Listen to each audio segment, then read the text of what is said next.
Shalom. This week's Sedra is Sedra Vayakehl. The word student generally conjures the image of a child sitting behind a desk in a classroom. But in truth, anyone interested in intellectual growth is a student.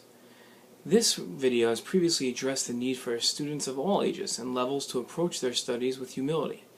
Students need to know what they don't know and live peacefully with the knowledge that not all will be explained. Humility extends to another area as well: modesty and academic achievement. No matter how far a student has come and no matter how great the academic achievement, students must have the modesty to keep it to themselves. In this week's Sedra, hidden among the detailed instructions of the building of the Mishkan and its accessories, is a lesson in modesty. In examining a verse in this week's Sedra and a comment by the Baalei Tosfos, the idea of modesty in one's relationships, even with God, is taught. This Dvar Torah aims to teach about that lesson to the reader. In this week's Sedra, the verses, "And he made 50 copper clasps to fasten the tent together so that it became one, and he made a covering for the tent of ram skins dyed red and a covering of tachash skins above," follow each other. The Baalei Tosfos, a group of scholars from the 12th century, juxtapose these two verses to teach a fascinating lesson. One of the words in this verse is missing a letter in its original Hebrew. Tosfos explains that the word references marriage, and is yet another example of the image of marriage being used to describe the relationship between the Jewish people and God.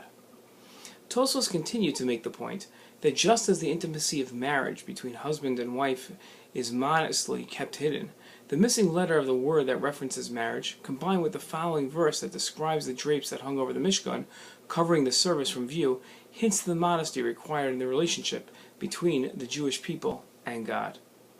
One's relationship with God is the greatest endeavor they will be involved in during their lifetime. More than the relationship with their friends, with their spouse and children, the metric that will determine their existence for eternity is the relationship with God. This relationship is the most important and most intimate of relationships.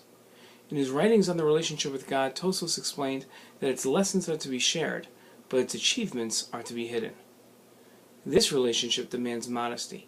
For the more intimate the relationship, the more modest we must be about it. Students must recognize that academic achievement is one of the many pieces of personal growth. As much as there isn't an accomplishment more worthy of boasting and pride as intellectual growth, one's relationship with God demands modesty. The lesson of this week's Sedra and the drapes that surrounded the Mishkan is that the greatest of endeavors requires the greatest of modesty. Shabbat Shalom.